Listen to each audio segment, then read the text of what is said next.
दोस्तों नमस्ते। आपका स्वागत है हमारे YouTube चैनल स्मिता पहाड़ी ब्लॉगर में।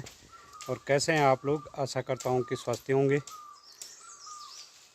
और आज का मेन पॉइंट है ब्लॉग का कि जो हमारे घरों में फेरी वाले, कूड़े कबाड़े वाले या बाहर से काम करने वाले वेल्डिंग इत्यादि जो वेल्डिंग का काम करते हैं, ऐसे लोग आते हैं तो एक चीज़ की सावधानी अवश्य रखें, किसी पे विश्वास न करें। क्योंकि अभी जो घटना यूपी के बदायूं में हुई है, वहाँ पे ऐसी घटना हुई है, 2 बच्चों की निर्मम हत्या हुई है और हत्या का कोई एंगल नहीं है, कोई किसी से दुश्मनी नहीं थी उनके माँ बापों को, क्योंकि वो अलग परिवार से बिलोंग करते थे, ये अलग फैमिली से बिलोंग करते थे और पास पड़ोस में रहते थे।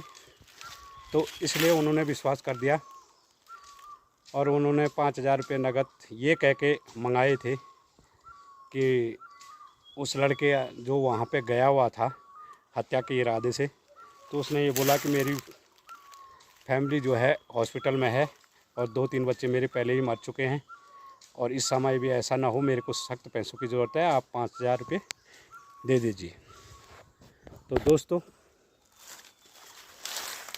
उन लोगों ने तुरंत उन पर विश्वास कर लिया। बगल पड़ोस के हैं और वो नाई का काम करता था लड़का, और उसे 5,000 रुपये भी दे दिए।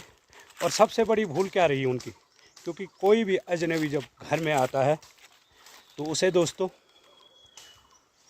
पानी पूनी अगर आपने पिला दिया ठीक है, लेकिन उस पर ज़्यादा विश्वास न करें, उसे घर के अंदर बढ़ने न दें।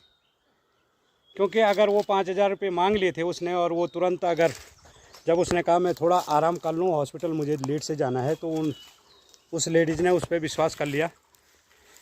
अगर वो ये कह देती थी नहीं बाहर ही आप आराम करो, आप घर के अंदर नहीं जा सकते, मेरे बच्चे मैं लेडीज़ हूँ, इस समय घर पे कोई नहीं है, तो शायद ये वारदात नहीं होती। और इसको किसी भी एंगल से ना जोड़ा जाए, ना हिंदू ना मुसलमान, किसी लड़ाई झगड़े में कोई फ़ायदा नहीं है।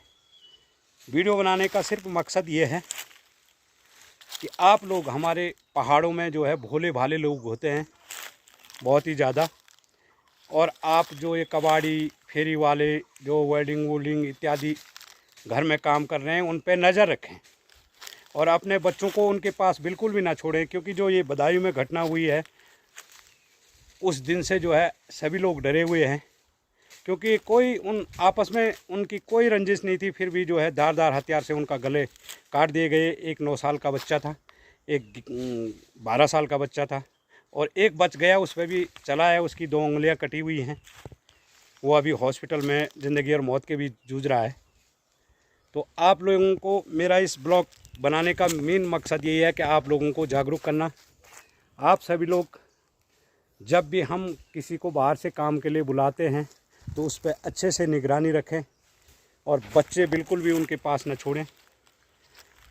क्योंकि इस घटना से तो यही प्रतीत होता है कि इन आदमियों के दिलों में क्या बसा हुआ है, ऐसा जो इतने छोटे बच्चों से क्या दुश्मनी थी या उस परिवार से क्या दुश्मनी थी, ऐसा अब ये एंगल कोई खुल नहीं पाया है।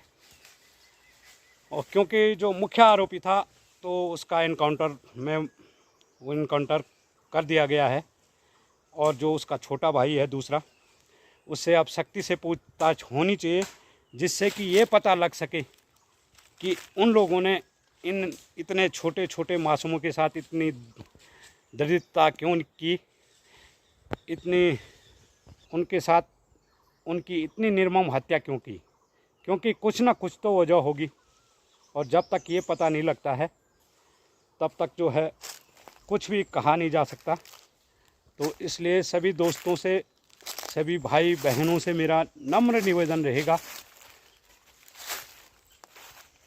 कि आप जो है अपने घरों में काम करने के लिए, या हम कबाड़ा बेचते हैं या धोबी आ जाता है, तो किसी पे भी बिल्कुल विश्वास न करें। बच्चे तो बिल्कुल न छोड़ें किसी के पास, क्योंकि ऐसी चीज़ें जो इस समय घटना घटी हुई है तो उससे हमें यही सबक लेना चाहिए कि अगर हम किसी पे विश्वास भी करते हैं तो बच्चों के बारे में उस पर विश्वास ना किया जाए बिल्कुल भी। और आपस में हम एक दूसरे को जानते हो, आपस में हम गली में एक दूसरे को जानते हों, तो उस पर भी हम अब विश्वास नहीं कर सकते हैं कि अपने बच्चों को थोड़ी देर के लिए उसके पास छोड़ने नहीं। हमें अपने बच्चों को खुद संभालना होगा और अपने आप को खुद सुरक्षित रखना होगा।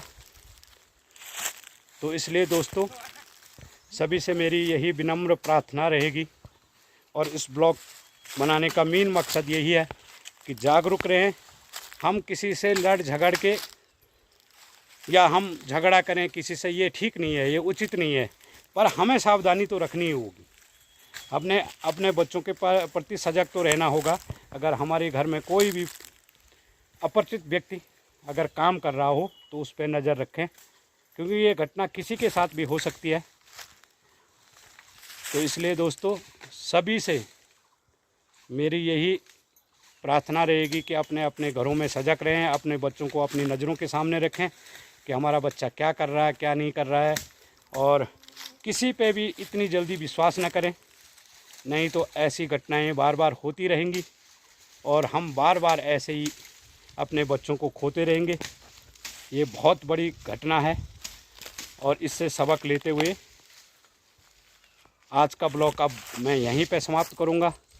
वीडियो पसंद आए तो लाइक एंड सब्सक्राइब और शेयर ज़रूर कीजिएगा। तब तक के लिए जय हिंद, जय भारत, जय उत्तराखंड।